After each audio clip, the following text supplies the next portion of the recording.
Just what is our trouble? That's what I want to know. Our trouble is Miss Damien. Miss Damien again. She's as pretty as a picture and as stubborn as a mule. But this time, there's a lot more involved than just her opinion.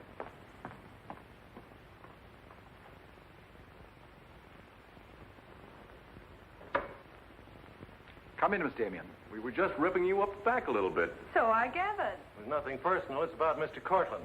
Cortland? Oh, yes. He runs a jewelry store. He owns Cortland and Company.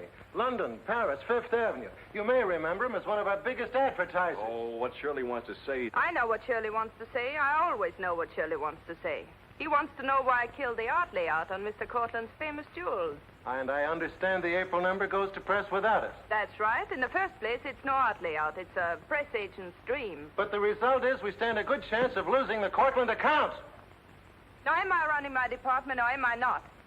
I haven't said anything, Miss Damien. Well, I had a talk with Cortland, and he was decidedly acid about it. I'm not interested in Cortland. But if this magazine is going to submit to advertisers' blackmail, I'd like to know about it. Now, please, Miss Damien. If that's the policy, Mr. Kranich, you better get someone else to take my place. Please, Miss Damien, just a moment. Gentlemen, if you don't mind, I'll talk to you later. I thought I should bring this to your attention. You can't blame us for trying, Mr. No, of course not. No harm done, gentlemen. Madeleine, you've got yourself all worked up. Come sit down. I'll get you a drink.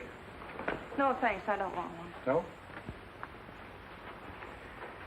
What is this private blackmail of yours? Threatening to quit in order to win an argument. Oh, I'd just as soon quit. I mean it. Now, tell me, what's happened? You're all wound up. What's bothering you? Oh, nothing's bothering me. You know I don't want you to quit. I won't go into my personal feelings, but you are the best art editor we've ever had. How's the insomnia? Oh, I found some new sleeping pills. Red ones this time. Red pills to put you to sleep. White pills to wake you up. Doesn't sound very sensible, my dear. What are you doing this evening? Dining with Freddie Fancher. Oh, Freddie again. Oh, I couldn't get out of it, Victor. We're using some of his drawings next month. But it'll be the last time, I promise. Madeleine, you're a bundle of lies. A very lovely bundle. Beautifully tied together.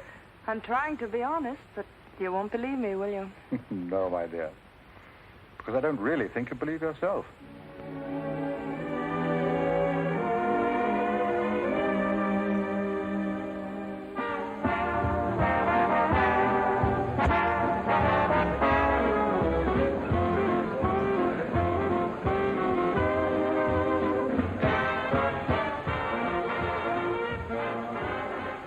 Why do you have to go back to that bore, Freddie Fancher? You haven't even given me a chance to make love to you. You've been doing all right. You know something? It's awfully hard making love to a woman who makes more money than I do. It'd be much easier if you made love to me. Would it? Oh. You're trying to give me the brush off, are you? Well, finally, we understand each other. Well, there you are, Freddie. There's your girl and no bones broken.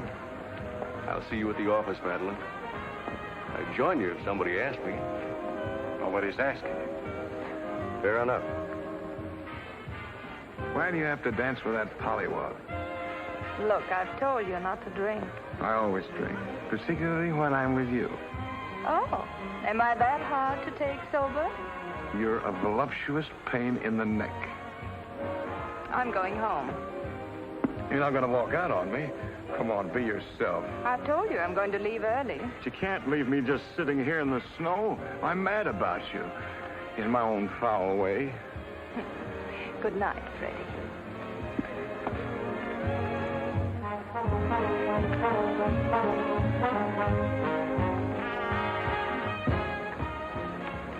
Any chance of getting a cab, Jim? I'll try, Miss Damien. Oh, Miss Damien, here's someone I know you're anxious to meet. Mr. Felix Cortland, one of our most prominent advertisers. How do you do, Miss Damien? How do you do? Mr. Garrett is the soul of tact, don't you think? He's just been telling me all about you. Oh, I hope he wasn't that blunt. Oh, you needn't worry. I always form my own conclusions. Can I give you a lift anywhere? My car's just outside. No, thank you. They're getting me a cab. Oh, I'm very sorry. I'm sorry, Miss Damien. There isn't a cab around. Oh, how long do you think it'll be? That's hard to say.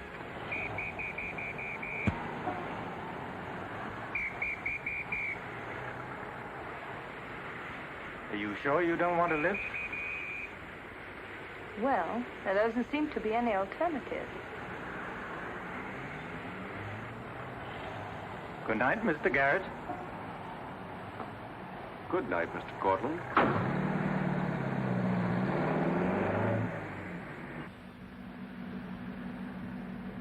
I wasn't very polite, was I? Neither was Garrett, for that matter. Oh, he always enjoys uncomfortable situations. You still feel uncomfortable? No. Frankly, I don't. Good, nor do I. You know, you're not at all what I imagined. No. No. The big international jeweler. I happen to inherit a business that runs itself very nicely. As a matter of fact, you don't look like an art editor. More like a work of art. That layout on your jewels is still a wretched piece of copy. I can only admire your good taste. And I'm still not going to print it. I wouldn't try and persuade you for the world. Mr. Cortland, I think you're a very dangerous man. I only wish it were so. The truth is, I'm a very ordinary one.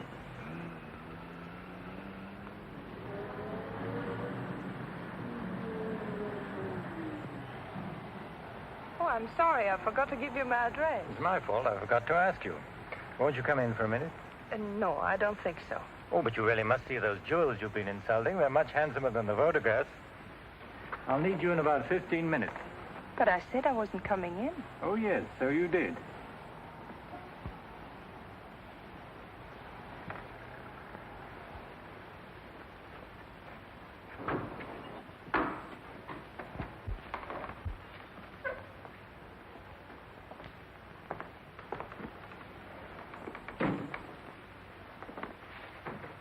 Let me take your wrap. Well, I'm only going to stay a minute, you know. Of course.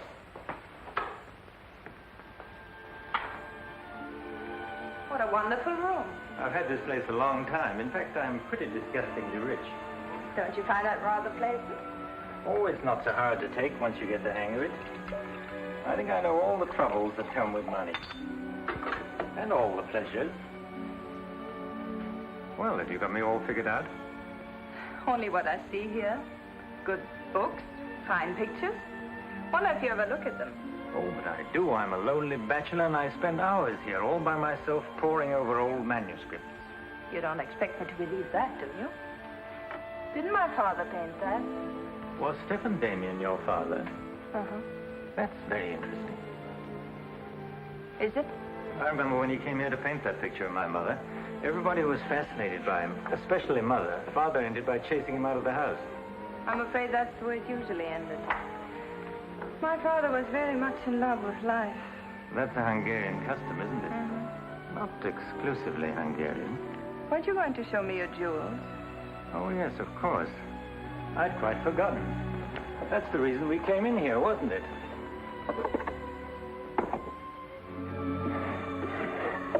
You ought to feel very flattered, Miss Damien. This safe is one of my darkest secrets. You really want to see those jewels? Not particularly. I can't tell a brilliant from a diamond. Not one person in 100 can. But then very few people are intelligent enough to admit it. Thank you. How about another drink? No, thanks.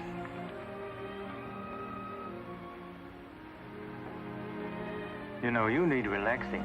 Lots of relaxing. I can hear your nerves snapping like rubber bands. I'm not nervous at all, see?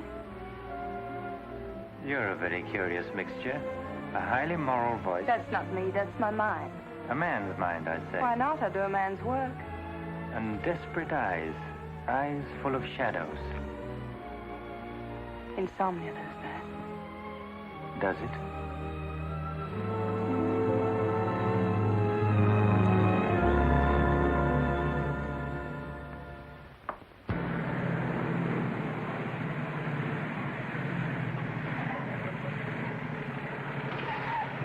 Anything doing? Not a thing. You know, it's getting me down eating in these hamburger joints. One thing you gotta learn, eat where the truck drivers eat. They know the right spot. See, I saw a funny thing up the road just now. Good-looking dame sitting in a car all alone. Yeah, what was she doing? That's just it. She wasn't doing nothing, just sitting there. I got a rule about women. If they ain't breaking the law, let them alone.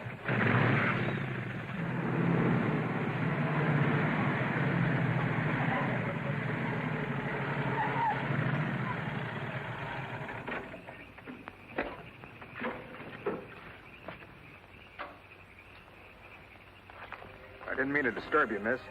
Just wanted to be sure everything was okay. Excuse me, lady, but are you sure you're all right?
How is she?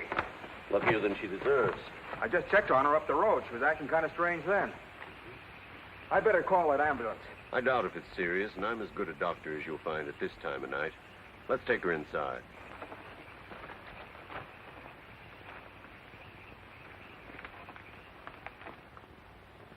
Well, no bones broken. Bruises, that's all. I think you better rest here for the night. I'm a little surprised. You're a beautiful young woman. You've been in an accident. You haven't asked for a mirror. Perhaps that fits with the way you were driving tonight. Perhaps you find the idea of living not very attractive. Is that any of your business, Doctor? As a matter of fact, it is my business. I happen to be a psychiatrist. I don't need a psychiatrist. You won't mind if I disagree with you. Here's a beautiful young woman, apparently well-to-do, apparently in good physical condition, who just doesn't care what happens to her. This is interesting. Not altogether unusual, but interesting. Of course, there are the obvious deductions. It's my life, Doctor, and I prefer to run it myself. And you don't want anyone to see inside it. Perhaps you don't even want to take a look yourself. Many women haven't the courage to face themselves, so they look for escape in one excitement after another. Half my patients are like that. But I'm not one of your patients. If you tell me how much I owe you, I'll be going back to town now. Very well. I'll drive you to the station.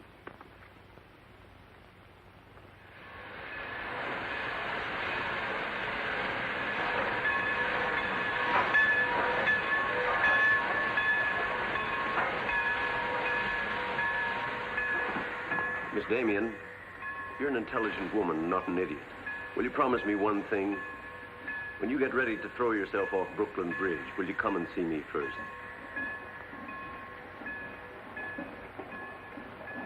Goodbye, Doctor. Jean? Miss Damien, I'll give you her secretary.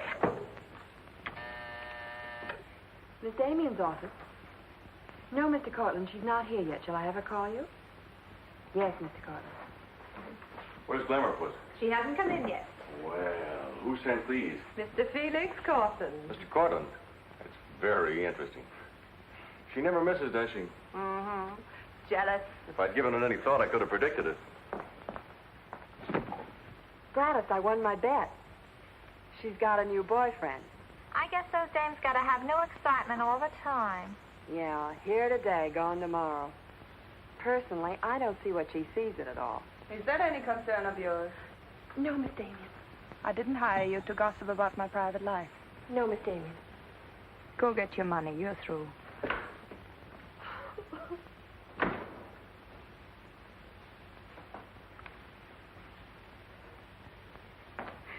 Damien, come in yet?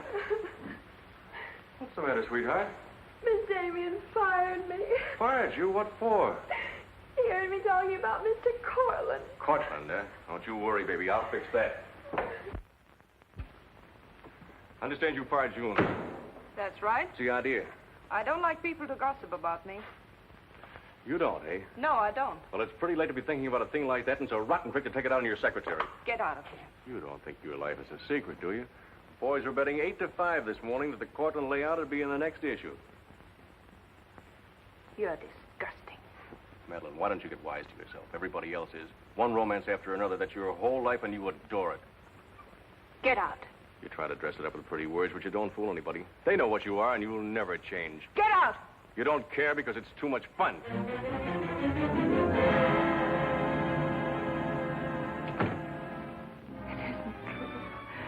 It isn't true. It isn't true.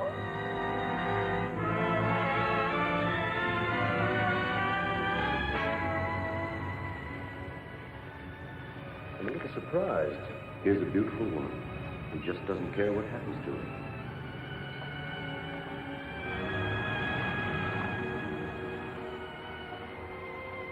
Many women haven't the courage to face themselves, so they look for escape in one excitement after another.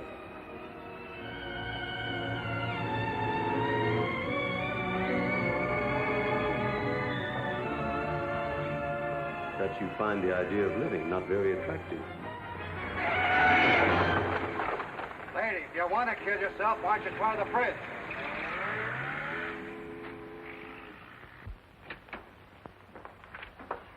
I'm glad I was right. An intelligent woman, not an idiot. Sit down. That's it. Now, if you feel like talking, just go ahead and talk. You're afraid, aren't you? Well, it's our job to find out why. To explore the shadows and throw light on what we find there. Then you'll be able to see yourself clearly and face yourself honestly. When you can do that, you won't be afraid anymore.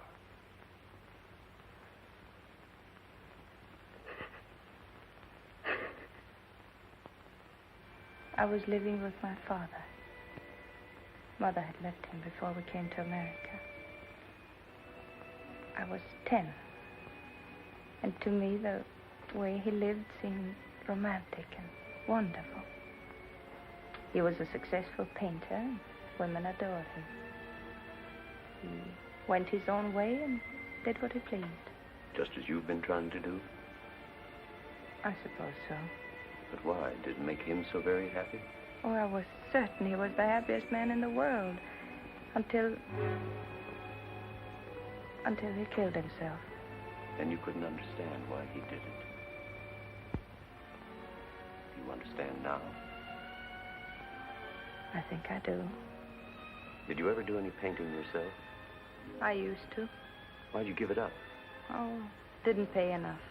And besides, I didn't want to be like my father. I wanted my own life. And have you been living your own life?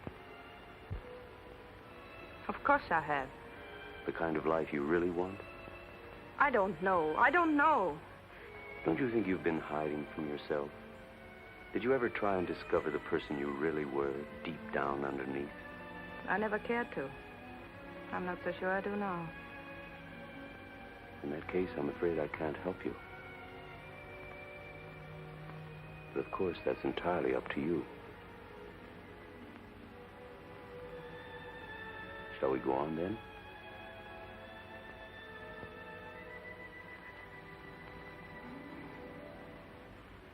I was doing what I wanted to do. Paying my own way and making my own rules. Nobody was hurt. Nobody but yourself.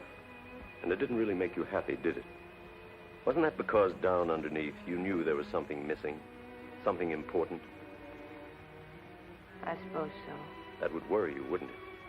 And then you would drug yourself with the excitement of more excitement. Oh, I know the pattern, Miss Damien. You're suffering from a disease of the times. A neurotic malady as commonplace as chronic alcoholism. Suppose for a moment that you were an alcoholic. They're much the same, you know. Unsure of themselves underneath and seeking reassurance from new excitement. Instead of getting at the cause, the drunkard solves his problem by taking another drink. This, of course, is no solution. And eventually we find him sprawled hopelessly at a bar, without the strength or even the desire to save himself. I can't go on with this. You're not helping me. You're insulting me. You've been insulting yourself, Miss Damien. Insulting your body and insulting your soul. Your life hasn't been gay and glamorous at all. It's just been muddled and senseless. You know that now. And if you really want to change it, you can start right away. Now it's up to you.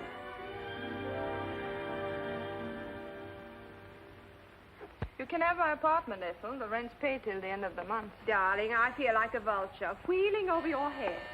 I'm not in, whoever it is. Miss Damien's office. No, she still hasn't come in, Mr. Cortland. Well, I don't know exactly. Later in the day, Did he hang up? Yes, good. Let me call him back, darling. You may be sorry later. Everything in this file returned without comment. This I would ask to see more of their work, and these you may be able to use. But you haven't given me your new address. I'm not giving it to anyone. Hello, Madeleine. Beautiful, would you mind popping out for a minute? That's just 60 seconds. You better talk fast. Madeline, I'm on a jam. I've got to raise some money. I need about $5,000. What do you expect me to do about it? Well, I thought you might talk to Cortland. I'm sure he'd let you have it if you ask him nicely. You're really quite a rat, aren't you? Look, Madeline, I'm in debt up to here. I only make $100 a week, and you know I can't live on that. $5,000 doesn't mean a thing to Cortland. You better get out of here before I lose my temper. You're forcing me to say things that I don't want to say, but if you're going to act cold and virtuous about it, you'll hear them. Suppose I tell Cranish. Tell him what? About Cortland. You know, you've got a very nice job here, but you won't have it very long if I tell Cranish. I don't want to tell him, but... What's so funny? As a blackmailer, you are pitiful. Go on, tell him. Tell him what a rat I am, and you are, and he is. Go on, use my phone if you want, and my desk, and my office. I'm through with all of them.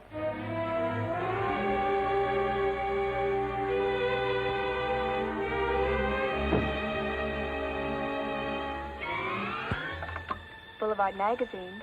No, Miss Damien hasn't been back. Just a moment, please. I'm sorry, she doesn't work here anymore. You might try at her home. Waldorf Apartments. Waldorf Apartments? Miss Damien? Oh, no, she gave up her apartment.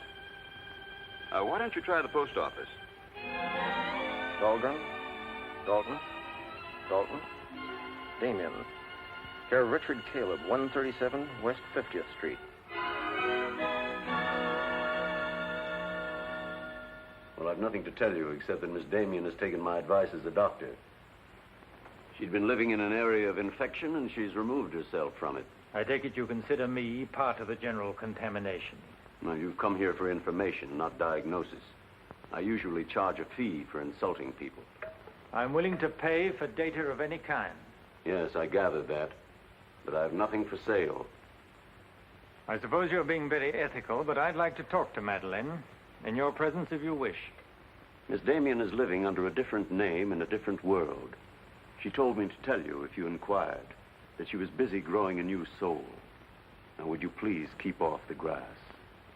Goodbye, Mr. Cortland. Bye, Doctor. Doesn't it ever worry you, playing the almighty in this fashion? Not particularly. I'm used to it.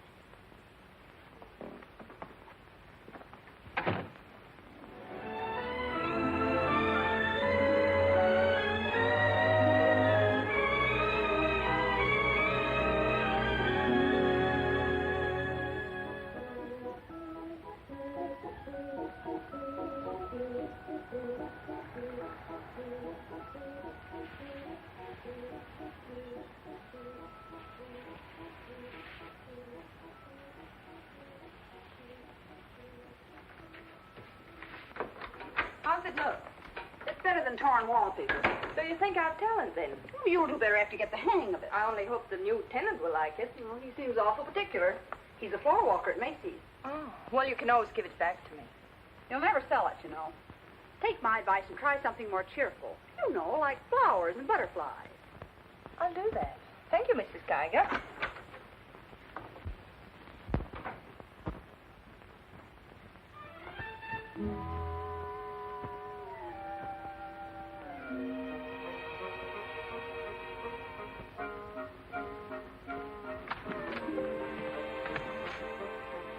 Thanks. You saved my life. Is this yours? Yes. Mrs. Geiger would scalp me if she knew I kept mice in my room. Well, why do you keep mice in your room? Pathologist, part of my homework. I really shouldn't bring these fellas out of the lab, but, well, I got kind of attached to this one. Oh, thanks again. Hey, women are supposed to scream. Aren't you afraid of mine? Well, no, but next time I'll scream.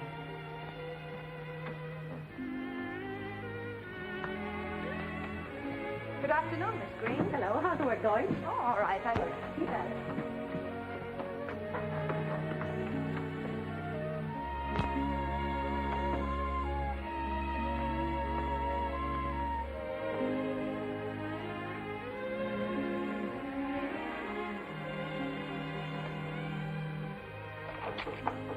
Come in.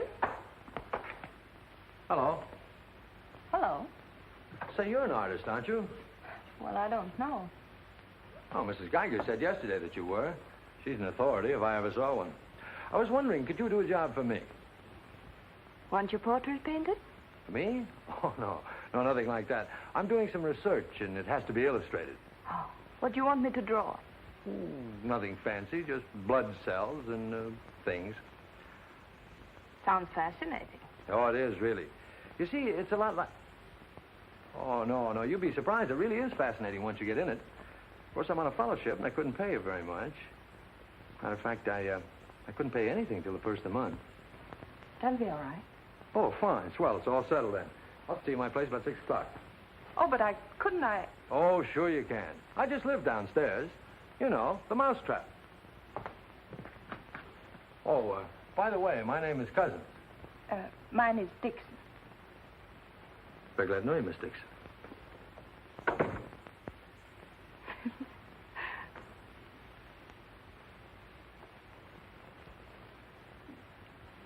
Just what am I drawing? Am I allowed to find out? Sure. Effect of anti-reticular serum on cell tissue. That's all I wanted to know. Oh, say, that's quite good. I'll take it to the lab with me in the morning. Just about ready for the next one. Do you realize it's 12 o'clock? Oh? I haven't had my dinner yet, and you haven't either. Oh, gosh, I'm sorry, but well, I got so wound up on this. So did I, but now I'm hungry. Well, tell you what let's do. We'll go out and eat. That's a brilliant idea. I'll get your coat. Do you do this all the time? Only since I got out of the Army. I was lucky to get this job of research. Now I've got to get it finished. Then what? Oh, then I go back to Oregon and become the usual respectable small-town doctor. No mice? No.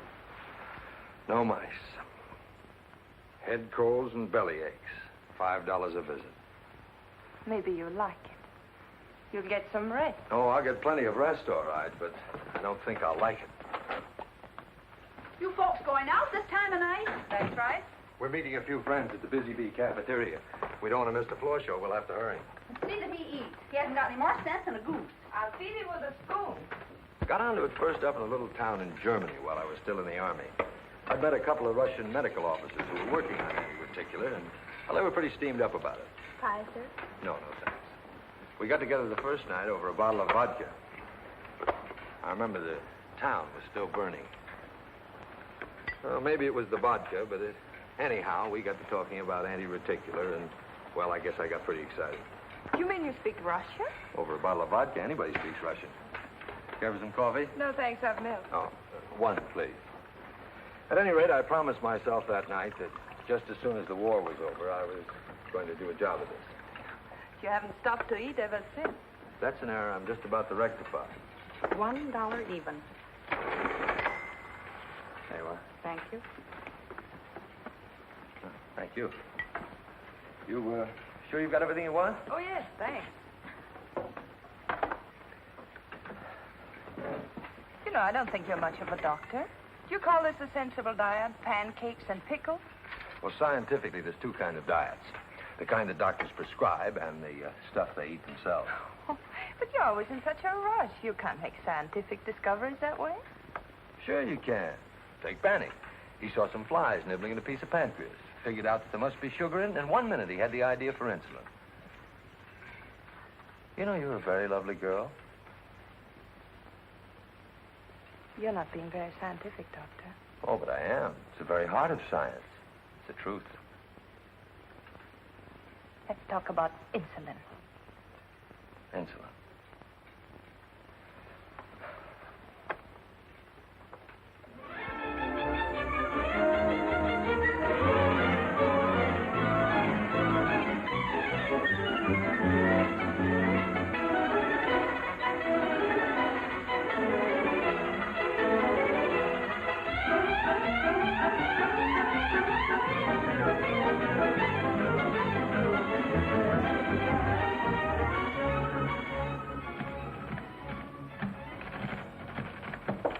Come in.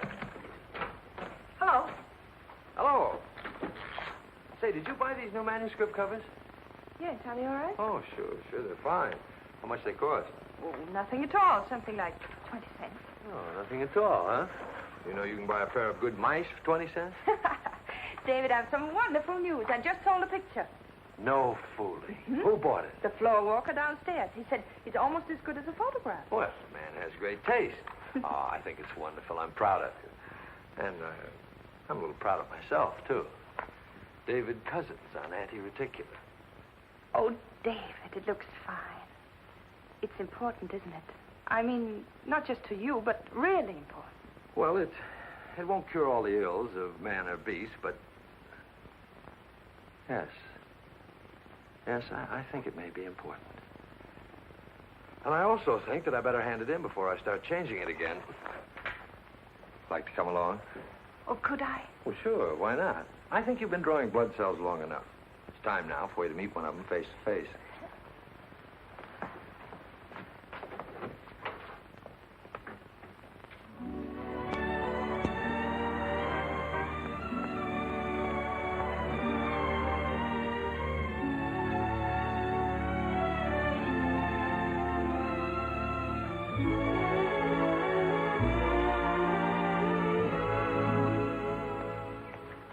I hope your text is as good as your illustrations.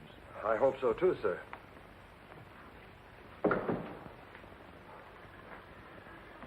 Well, that's that. You didn't tell him they were your drawings, did you? I didn't tell him they weren't. Come on, I'll show you my lab. Coffee. I wouldn't try and drink it if I were you. Assistant pathologist.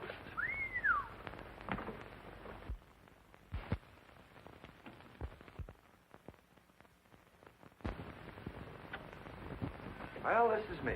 How do you like it? Oh, I think it's wonderful. But how do you find anything in this place? Been here for 6 months and I haven't lost anything yet. Doesn't matter anyway. The boss okays my research, I'll be out of here in a week. Back to Oregon? Yes, back to Oregon. All that way just to make a living. Is it as bad as all that? Oh, what's the use in kidding, Madeleine? I'm so much in love with you, I can't see straight. I haven't done any work in here for days. I just sit around waiting until I can see you. I know.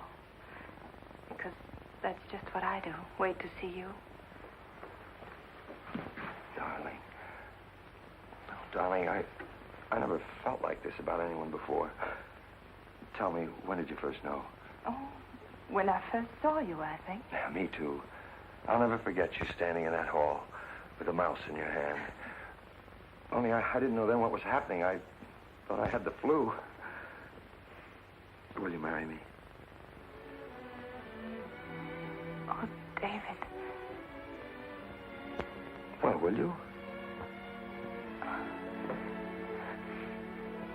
We don't know each other. I mean, you don't know me. Oh, but I do. Of course I know you. Now, what do you want to know about me? David Cousins, M.D., University of Oregon, Captain Medical Corps Reserve, young, healthy, and very much in love. Will you marry me?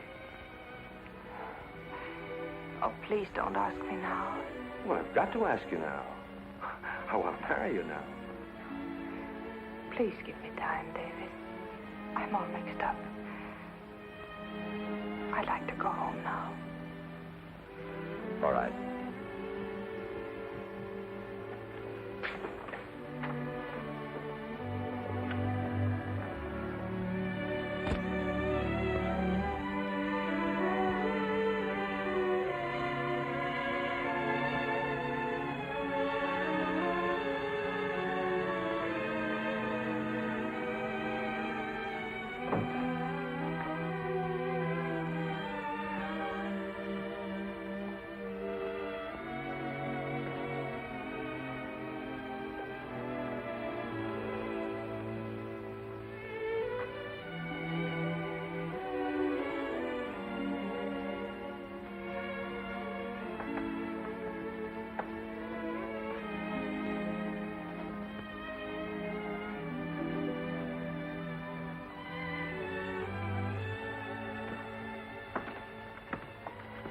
Madeleine. You haven't answered a rather important question I asked you. I can't say no, because I wouldn't mean it. Darling.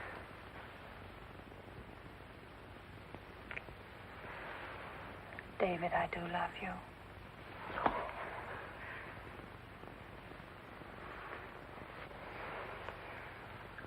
Good night, darling. Good night.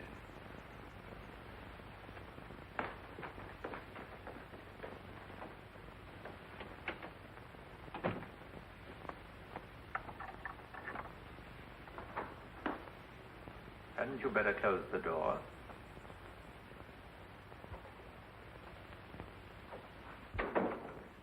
A gentleman I hired provided me with your new address and the proper keys.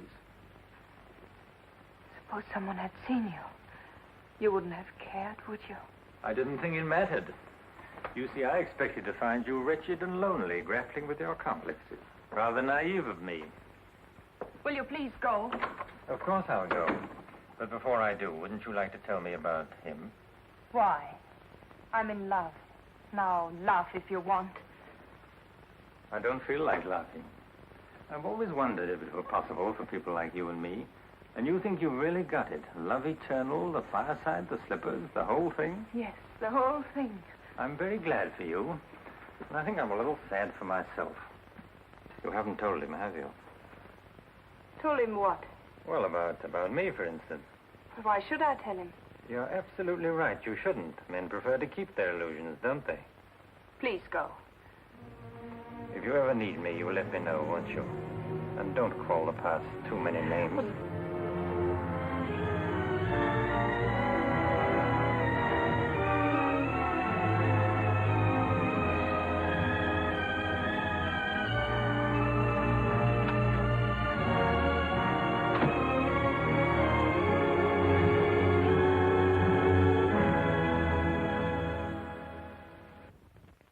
What you say. I'm going to marry him just as soon as it can be arranged. You want to run away from your problem? I'm not running away. You are, you know. You're looking for security from someone else instead of building it within yourself. But I love him. I can't talk to you if you don't believe me. Falling in love doesn't cure everything overnight. What do you mean? Let's be honest. There's a side of you that hasn't fully changed. Isn't that true? That is true, isn't it?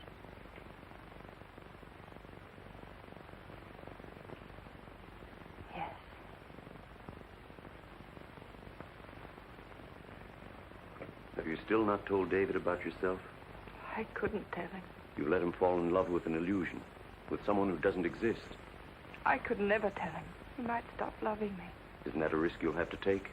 You're being very careless about it. You can't build a lifetime relationship on a lie. If you're really in love, you'll tell him. With the others, it was different. But if you love him... Will you please stop saying if? How many times must I tell you I love him? But real love is a sharing. If you're strong enough to face this yourself, you're strong enough to face it with David. Oh, I can't do it. I can't risk the only happiness I've ever had. That's up to you, Miss Damien.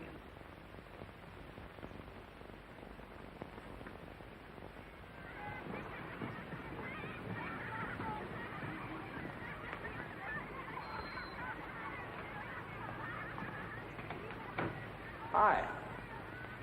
Hello, darling. You're home early, aren't you? Well, I didn't get fired, if that's what you mean. Dr. Lutz read my paper.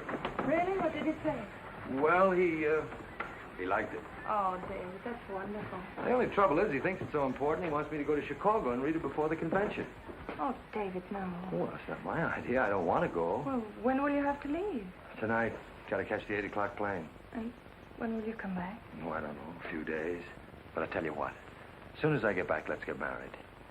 You can get a license in 3 days, and it only takes 15 minutes to get married. You still want to marry me, don't you? Oh, more than anything in the world.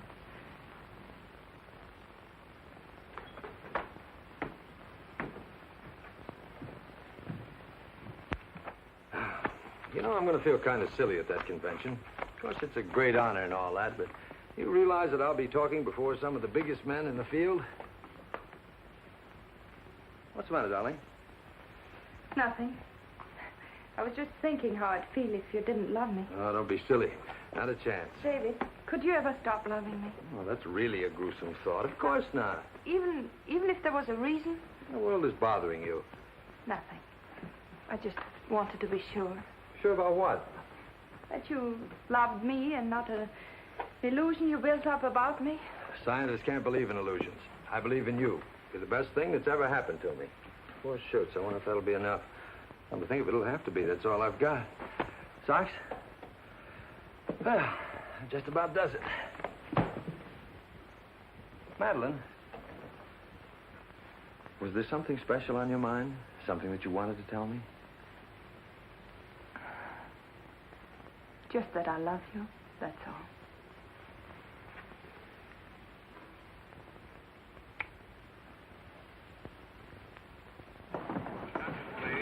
Flight 41 now loading at gate 6 for Chicago. Passengers on Flight 41 for Chicago. Write me every day? Every day. Hope you miss me. Hope you suffer like a maniac. I will, I promise. Oh, gosh, I hate to leave you. You know, I'm going to be jealous. Jealous of what? Oh, I don't know. Nobody, everybody. Just jealous. Darling, I belong to you. Don't you know that? I'm only alive because you love me. We'll be married the minute I get back. Well, look who's here. If it isn't Madeleine. How are you? It's been a long time. David, this is Mr. Garrett. I used to work with him on a magazine. How do you do? I quit the racket, though. Or perhaps the racket quit me. Garrett's doing some confidential work for me now.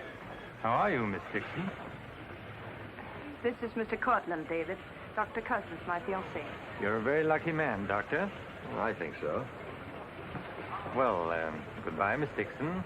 My congratulations to you both. Oh, thank you. Good night. Good night.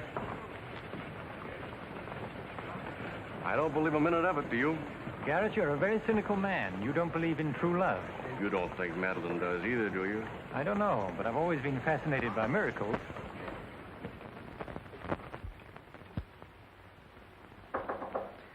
Come in. Telegram for you, Miss Dixon. I thought I'd bring it up myself. I thought it might be important. Bad news? He won't be back till Friday. That's men for you. You never can count on them. Oh, I forgot. A doctor somebody called you, said you were to call Miss Ethel Royce. She's been trying to get in touch with you. Friend of yours? Yes. I suppose you got your own reasons, but you ought to get out and see your friends instead of sitting in this room all day and all night. Thanks, Mrs. Geiger. None of my business, mind you.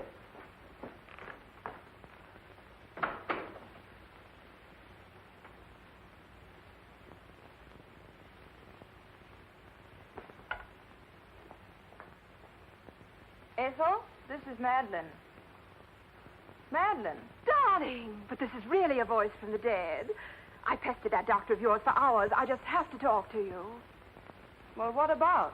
Well, you remember that art supplement, the one you started? Well, I do need your help, dear. I'm in an awful mess. Sorry, dear. I'll never come into that office again as long as I live. Oh, but I wouldn't ask you to do that. Just meet me somewhere. It'll only take an hour, I promise. Well, if it's just the two of us. All right. I'll be there at 5. Oh, so relieved. We were really desperate. Wonderful. I'm just dying to see you. Bye, dear. She'll do it. Good. Wonderful thing, professional pride. It never dies. How'd you sound? Awful. What do you expect? Too bad. Victor, I don't want you to be there. Wouldn't think of spoiling your reunion, my dear. I don't trust Madeleine, doctor or no doctor. Nor you either, my sweet.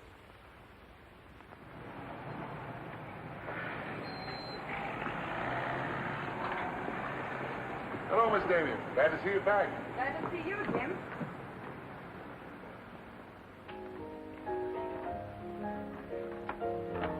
Hello, Luigi. Is Miss Royce here? She just came in, Miss Damien.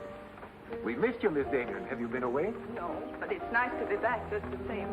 Hello, Ethel. Darling, you look wonderful. A little pale, but so interesting. You know, I can't stay very long. I understand, dear. We'll get right to work. the usual, Miss Damien? Well, I don't know, Carl. You'd better. Wait till you see the mess I'm in with the supplement. All right, Carl.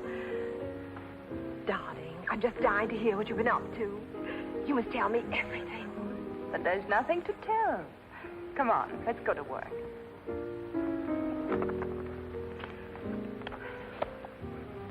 You're just marvelous, my dear. You made the whole project seem utterly simple and practical. Not for me, please. Darling, you used to be able to drink 10 in a row. I'm out of training. No one would know it, my dear. You seem just like the old Madeleine again. It's the surroundings. What do you say we have dinner and go to a show? No, really, I've got to stagger home. Madeleine, my dear, this is a surprise. Mister, hello. What good fortune running into you like this? Do you mind? Don't let us fool you, Madeleine. You heard me making the date with you. It's true, but I'll deny it. Frankly, I wanted to have a look at you. You look very dashing for a hermit. Thank you. We've all missed you desperately, haven't we, Ethel? As though our little hearts would break.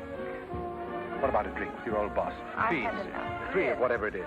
I've got all the data we need on the supplement. Good. What about the data on Madeleine? No data. Now, if you'll excuse me, I You really can't have... go now. Look who you'll run into. He's seen you. Garrett no longer graces our staff. Oh, what happened? He got to be utterly gritty. Say nothing of a slight discrepancy in his accounts. Mr. Garrett believes that the world owes him a gay life, no matter who pays for it. Well, hello, stranger. How are you? Wonderful. Nobody here seems particularly glad to see me. Should we be? Oh, well, it's been nice knowing you. There goes one reason for my ivory tower. What? Darling, I'm constantly running into men who adore you. Slews of them. Hated them all. I know what you're thinking. I had an odd way of expressing my distaste. Not odd, darling. Shall we say just, moody? Well, here's to memory.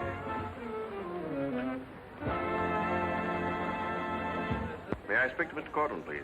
Just a moment, sir.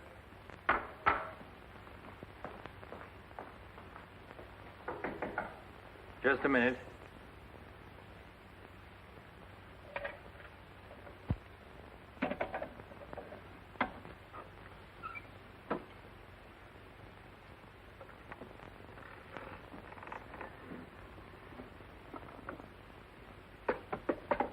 Come in. Mr. Garrett on the phone, sir. All right. Hello, Garrett. I have some interesting news. Do you know who's here? Madeleine. How considerate of you to call. By the way, I've just been through the stones in my safe, and one's missing. The stone's not terribly important, but you're the only person who knows about my safe, and the fact is you did have my keys for quite a while yesterday. What are you getting at?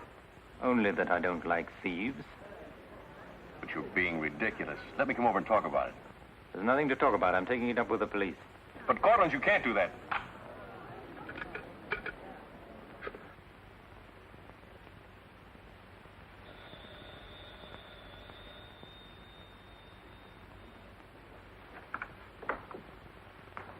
Mr. Garrett again, sir. Tell him I've gone out. I'm sorry, Mr. Cortland has just left.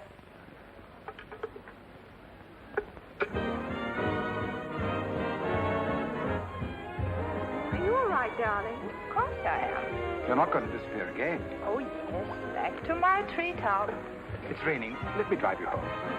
Oh, no. Ethel wouldn't approve. Good luck, my dear, in your treetop. Bye, darling. Well? Let's face it, she's a changed woman. She'll never change, darling. She's just got herself a new set of words, that's all.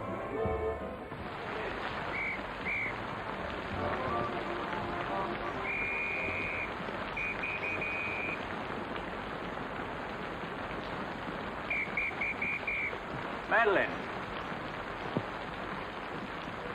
Hop in. No, thanks. I'm waiting for a cab. Don't be silly. There are no cabs. You'll get drenched. Please. I'll drop you off. I'm going home alone. Come on, in you get.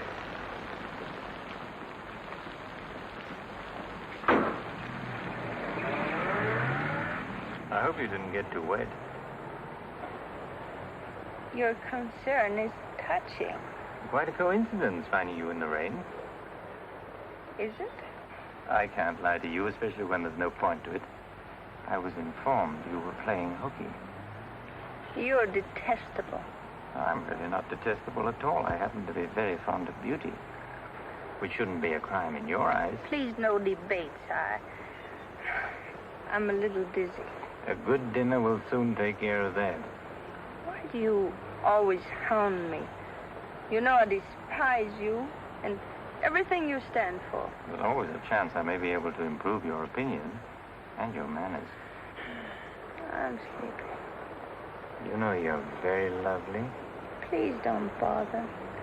I'm not listening.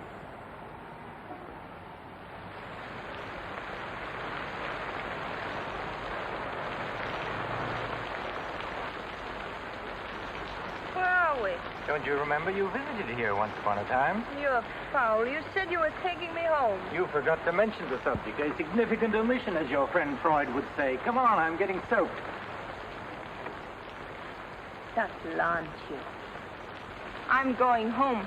Right after dinner. Think how wonderful you'll feel when you slap my face.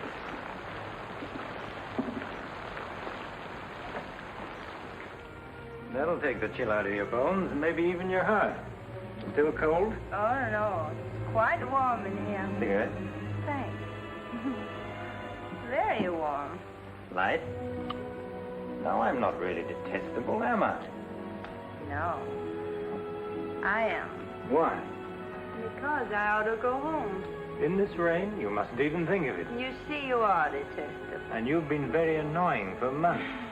Madeleine, we belong together. You know that. No, I don't know Of that. course you do. We feel the same way about life. You're not making sense, Mr. Courtney. Why make sense? Doesn't this make more sense than talking and lying? No sense at all. Then what would you call it, darling?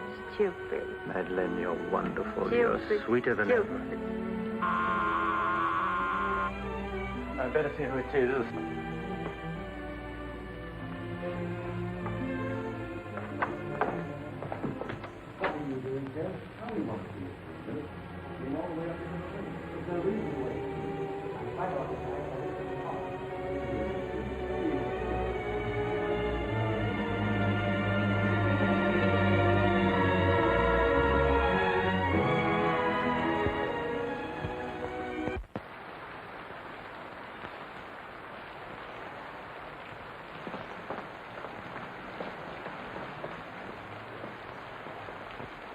But I tell you, I'm going to raise the money. I'll pay you, honestly. I don't like dealing with thieves. That's a job for the police. You swear out a warrant, you'll never get a dime. Look, I didn't sell it. I just had to have some money temporarily. Here's the pawn ticket. I'm not interested in pawn tickets. Good night, But, Garrett. Carter, you've got to give me a chance. I said good night.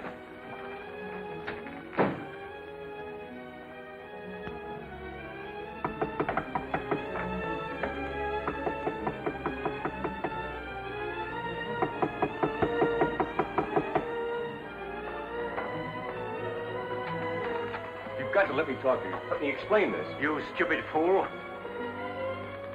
I'll have the stone back. I'll get it to you. I promise I will. All I need is a little more time, just a couple of weeks. What are you doing? Phoning the police. You can't do that. I'm not going to let you ruin me.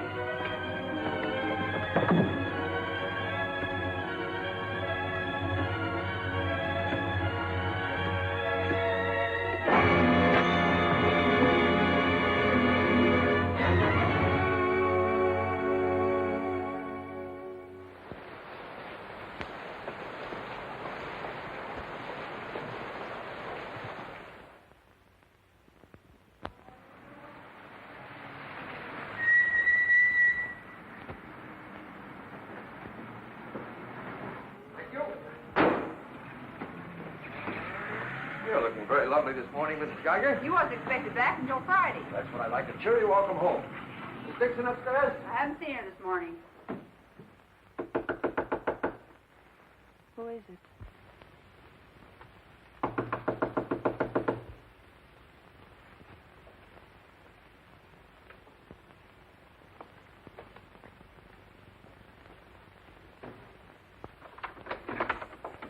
Hi. Darling. Oh, I couldn't wait till Friday. I just said my little piece and ran out on them. Oh, I needed you so badly. I feel lost without you.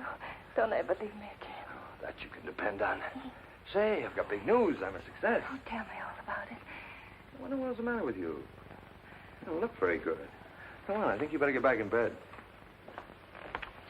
Now then, first, I don't have to go back to Bellyaches in Oregon. You're not marrying a small-town country doctor, young lady. You're marrying a promising young research scientist. At least that's what Dr. Broder says, and he ought to know. He's got a long white beard. Oh, darling, I'm so proud of you. I think I'll take your temperature. Gee, I wish you could have been there. When I finished reading my paper, they all got together and offered me my own laboratory in California. I still can't believe it. There it is, right in the paper. You'll find it on the bottom of page 10.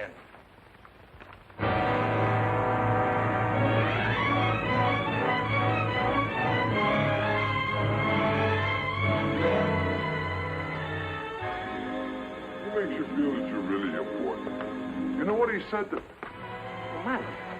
Madeline, what's the matter? Oh, darling, you're cold as ice. You've got a chill. You stay right here. I'll be back in a minute. Oh, don't go. Don't leave me. I'll only be a second. I want to get a hot water bottle and some more blankets.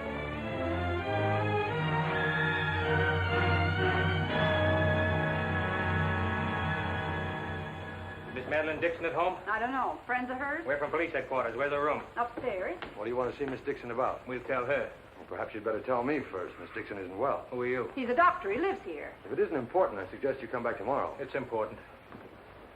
Could you get some extra blankets and a hot water bottle, please? You a friend of Miss Dixon's? That's why. Just asking. Well, what is it, an accident or something? I wouldn't call it an accident. I wish you'd cut out this mystery and tell me what it's all about. Okay, Doc, take it easy.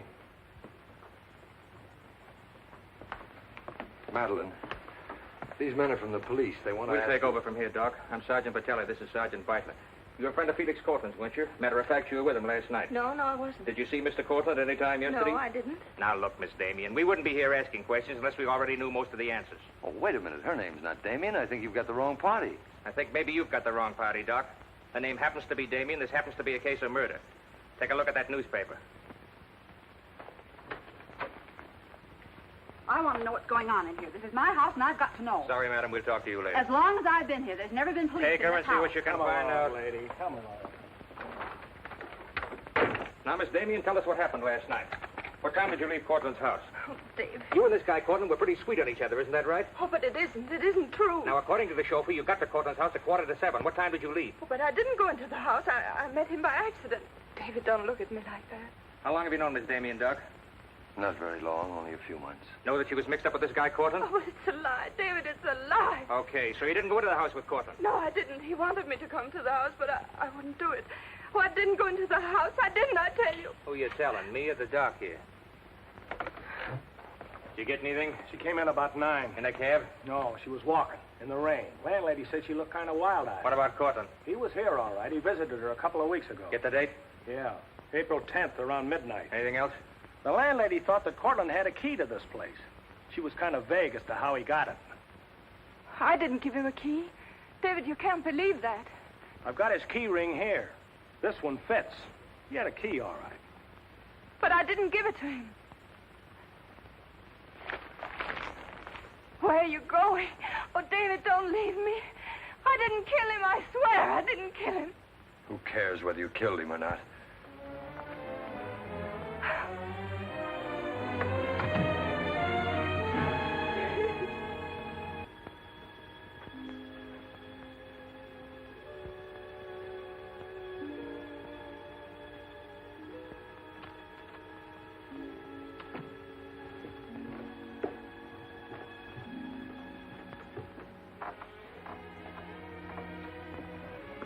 Could I see him for just a minute?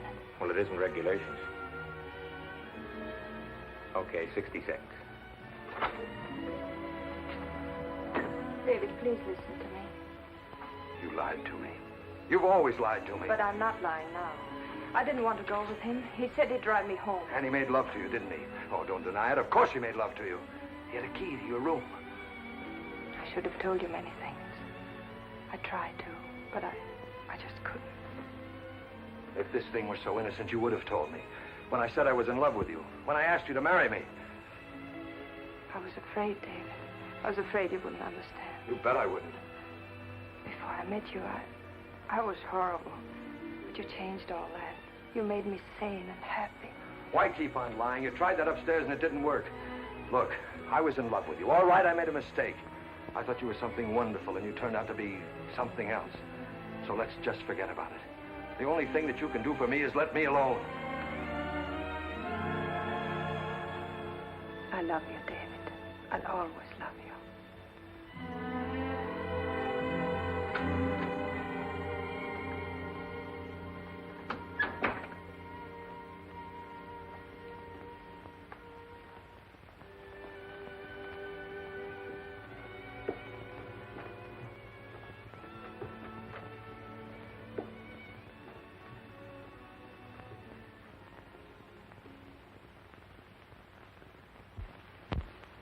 And so, ladies and gentlemen of the jury, the prosecution will prove beyond a shadow of a doubt that Madeleine Damien is guilty of the premeditated murder of Felix Cortland. We will prove that she was in his apartment the night he was murdered. We will prove that her fingerprints are on the table lighter with which he was murdered. And we will prove further that she had a motive for the murder. For after all, this is a very simple story. To one man, Dr. Cousins, she was a pure and noble woman. To the other, Felix Cortland, an irresponsible light of love. Too self-indulgent to be faithful to the man she wanted to marry. Too weak and lacking in character to break with Cortland. Her twisted soul was bent on a heartless deceit. To make one man believe what all others knew to be a lie. And when Cortland threatened to expose her, she went to his apartment to plead with him in the only way she knew. She embraced him. She made love to him.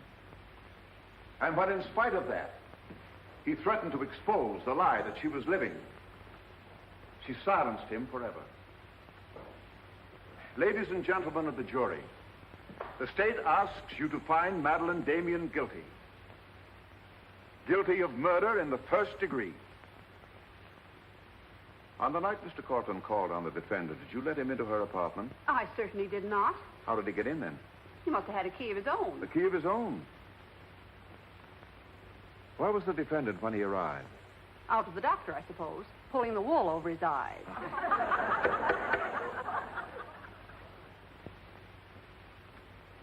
Thank you, Mrs. Geiger. Your witness, Mr. Mitchell. You've got to let me cross-examine her. No questions. Miss Damien, I can't defend you properly if you won't let me. We've got to put up a fight. Fight?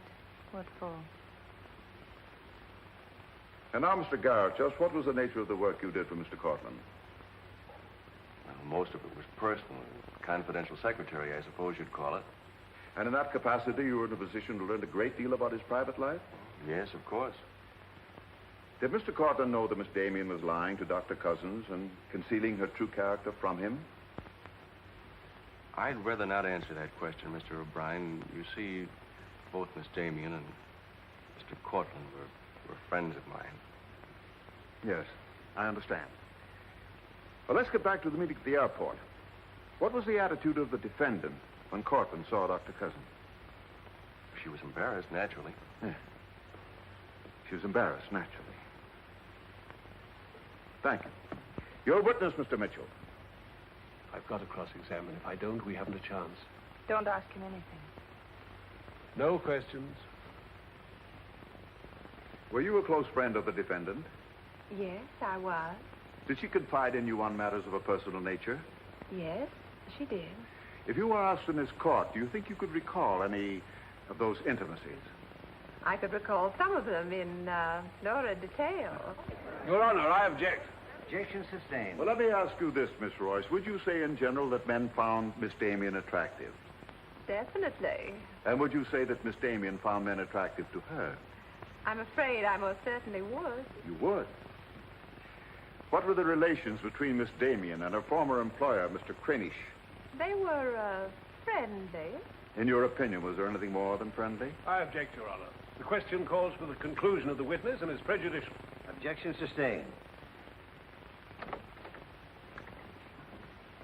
Dr. Cousins, I'm Dr. Kalin. Miss Damien's a patient of mine. I don't happen to think she's guilty of murder, do you? No, I don't. She may be guilty of other things, but in there she's being tried for murder. And she won't even defend herself. She's got a pretty good lawyer, hasn't she? She needs your help, Doctor. In her own mind, she's not on trial for murder. She's on trial for those other things. And it's not the judge who's trying that case, it's you. I don't want to be rude, Doctor, but I don't think you know what you're talking about. I'm sorry to disagree. You see, I've been treating Miss Damien for some time. I happen to be her psychiatrist. Dr. Caleb. I'm sorry to have bothered you, Doctor.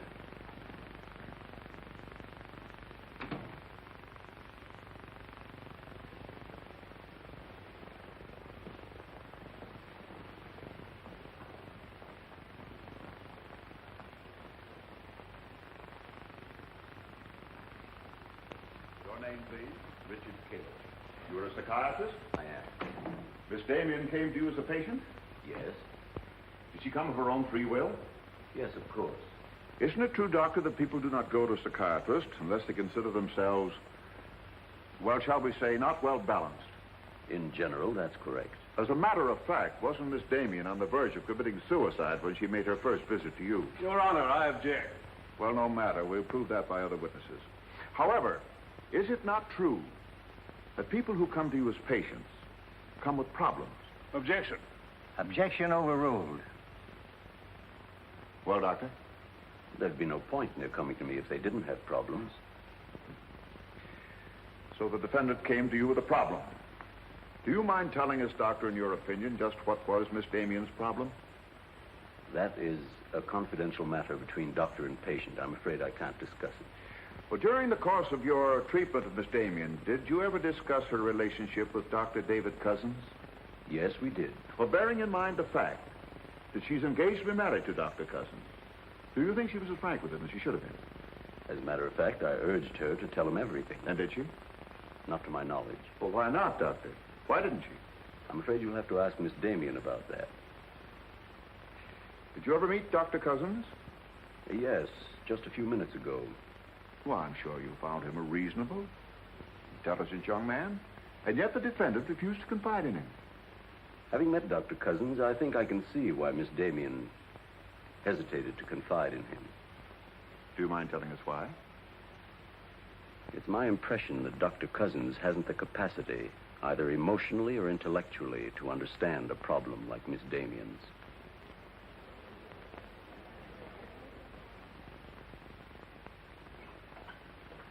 How's the trial going, Doctor? Not very well, I'm afraid. There's a Dr. Cousins in your office. Oh? He said you weren't expecting him. As a matter of fact, I was expecting him. Hello, Doctor. Sit down, relax. Tell me, is this a professional or a social call? Dr. Caleb, you said some pretty rough things about me this afternoon. Yes, I did, didn't I? I think I'm entitled to an explanation. So do I. As a matter of fact, I'm very glad you came over. I wanted to talk to you about Miss Damien. I'm not interested in Miss Damien. I'm glad to see you're still in love with her. And I'm not in love with her. All the better. Then we can approach the subject of Miss Damien as one scientist to another. You see, I'm interested in Miss Damien because she's a patient of mine. I believe I was well on the way to solving her problem. It would be most distressing to me if she were to die now for a crime she didn't commit. It would be as though you had lost one of your white mice, one that you had just inoculated. What's all this got to do with me? Only this, that when you testify tomorrow, you'll be asked to tell the truth. The whole truth. The whole truth about a human soul is a complicated proposition. Now, I'm not going to tell you anything about Miss Damien that you haven't already heard. But isn't it possible that you've picked up a few stray facts and added them up to a conclusion that's entirely wrong?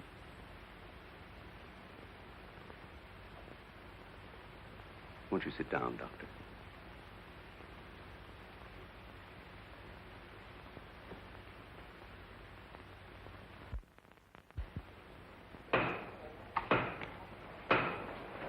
Hear ye, hear ye, hear ye. The court is now in session.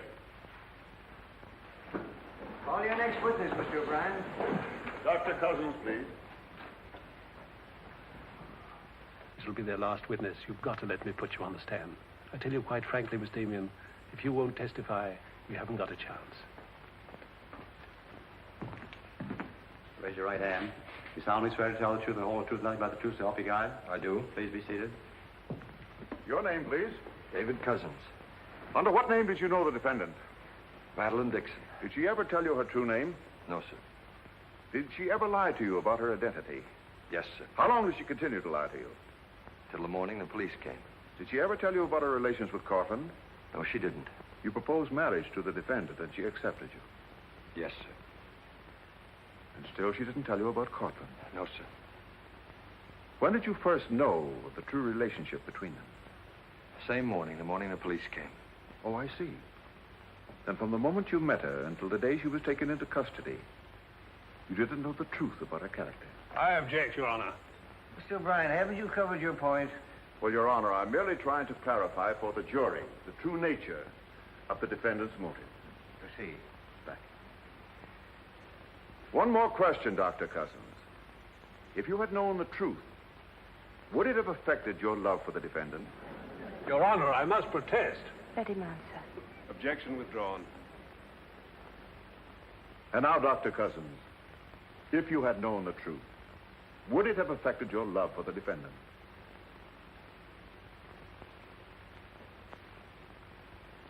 I was in love with Miss Damien then, and I'm in love with her now. Your witness, Mitchell. No questions.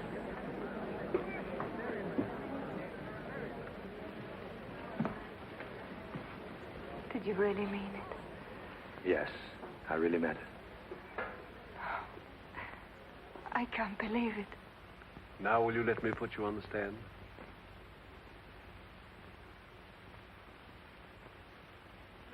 You admit you went to Cortland's apartment that night? Yes. He made love to you? Yes. Did you have any conversations about Dr. Cousins? No. Positive? Yes, I am. But tell me, Miss Damien, were you in love with Felix Cortland? No, I wasn't. Were you in love with Dr. Cousins? Yes. Oh. But you went to Cortland's apartment nevertheless. Yes, I told you that. You were in love with one man, yet you chose to visit the apartment of a man you didn't love. Did you go of your own free will? Yes. Mr. Cortland didn't force you or threaten you? No. Then why did you visit him? I don't know. I made a mistake. You made a mistake. As you've told us on several occasions that you and Mr. Cortland were interrupted by a mysterious intruder. Can you tell this jury anything definite about that person? Anything at all? No, I didn't see him. You didn't see him? I only heard his voice. You seem very certain it was a man. It was a man. What did he say? Well, I don't know. They were talking in the hall. I couldn't tell what they were saying. Yes, you heard a voice. You're willing to swear it was a man, and you couldn't hear what he said. Now, what sort of a person do you think would be calling at that time of night? A bill collector? A man selling magazines? Or perhaps even a burglar? Why not a burglar? Mr. Cortland was a very wealthy man. He must have been a very timid burglar because nothing was stolen. Of course, you realize that Mr. Cortland kept his jewels in a vault at the store? Not all of them. He kept some at home in his safe. Safe? What safe? The one in his living room? You didn't by any chance see that safe, did you, Miss Damien? Yes, I did. The court, please. This is the first we've heard about a safe. I ask for a recess to examine the apartment. Well, Your Honor, we've been all over the apartment. But if there is a safe, and if it has been robbed... Gentlemen, court is adjourned until tomorrow morning. I suggest the district attorney, the attorney for the defendant, examine the apartment together.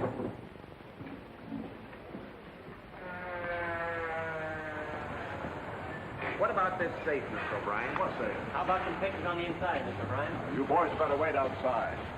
I may have a statement for you when I come out. Mr. O'Brien. Huh? Mind if I tag along? I don't know why you're sure. The fine witness you turned out to be. Couldn't help that, sir. All right, Garrett, where's the safe? Me, Mr. O'Brien? I don't know of any safe in here. I didn't think you did. If you want an unbiased opinion, I don't think there is a safe. Well, here's the learned counsel. Perhaps he knows. Where's the safe, Mitchell? My assistant's checking the location with Miss Damien. He'll be along in a minute. Oh, you're on a dead one. While we're waiting, maybe Mr. Garrett could tell us where the safe is. I've asked him. He doesn't know. I don't understand that, Mr. Garrett. You were very close to Cortland, weren't you? That's right. I'm sure if there was a safe in here, I would have known about it. At least I would have seen the key to it. The answer's very simple. There is no safe. What did you find out? I got the dope on him, Mr. Mitchell. Splendid. It's over here in this bookcase. You were wrong for once, Mr. O'Brien. Could be. What do you know about that? Have you got Cortland's keys? There they are. Thank you. That looks to me very much like a safe, Mr. O'Brien. Yes, it does, doesn't it?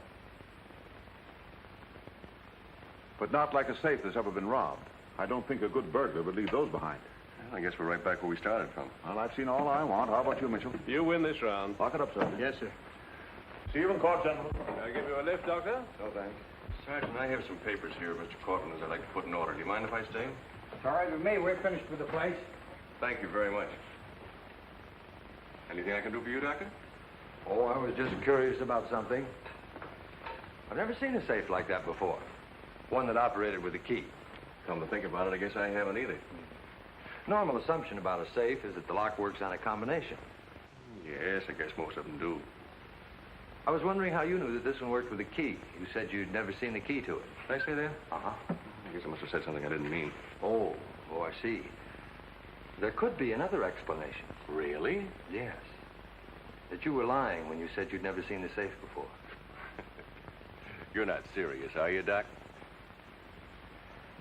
I'm a scientist, Mr. Garrett. When we get hold of an odd fact, we consider every possible explanation. We make some of our most important discoveries that way. Well, it must be fascinating work. Yes, it is. Suppose I had known about that safe, which I didn't. What would that prove? Frankly, nothing. But it does suggest a theory. You were very close to Cortland. You knew about the safe. Maybe the safe was robbed. Perhaps he found out about it. He was quarreling with a man in the hall the night he was killed. Maybe that man was you. That's a very interesting theory. Yes, isn't it? Well, as I said, I'm a scientist. When we hit on a theory like that, the next thing we do is to test it. That's all I'm doing. I see. Then you won't mind having a little talk with the police? No. Why should I? Fingerprints. But then, of course, if you've never seen the safe before, you won't mind them checking it for yours. Oh, certainly not.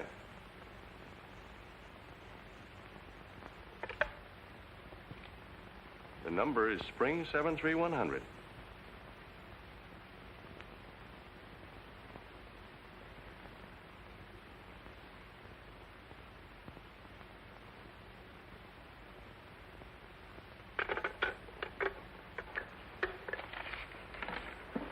Okay, Doc.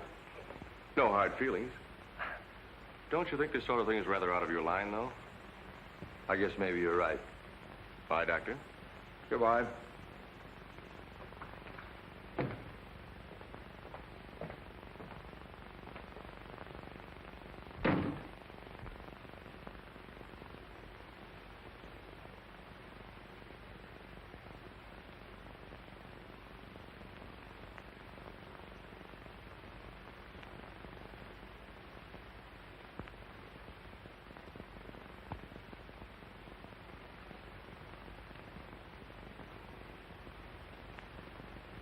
Spring 73100, wasn't it, Mr. Garrett?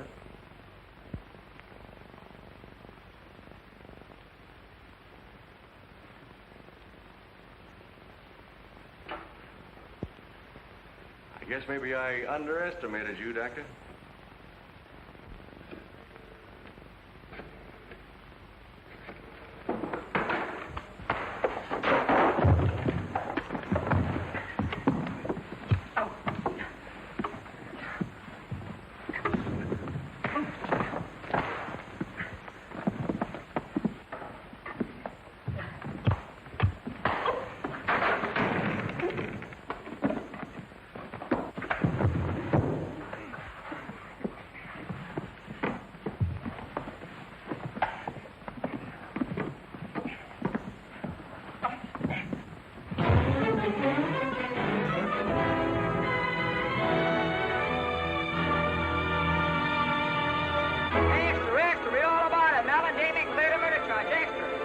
From the Associated Press newsroom. Bulletin.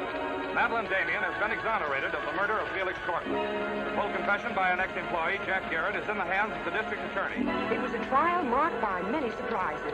Notably, the beautiful defendant's startling disclosure of the jewel vault hidden in the apartment of the late diamond importer. So beautiful Madeleine Damien goes free, and Broadway is tipping its hat today to the young doctor who engaged the murderer in a battle royal. Mrs. Geiger, I've been looking for Miss Damien. Have you seen her? She's gone. She asked me to give you this. Gone? Well, where did she go? I couldn't get a word out of her, but I know she left the airport more than an hour ago.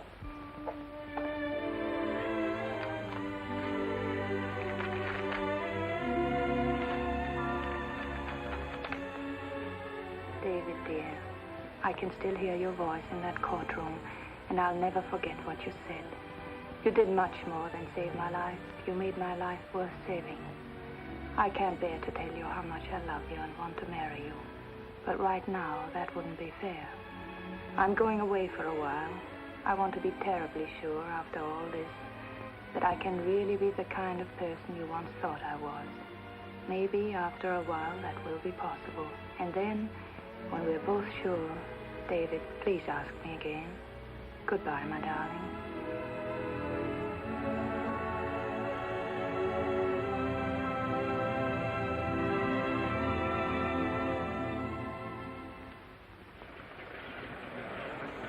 Passengers on Flight 41 boarding at Gate 6. Will you try and see him once in a while? Of course. You see, I want to be sure of myself. I'm sure of you. Are you really? After what you've been through, I'm very sure. Goodbye. I still think you're making a mistake.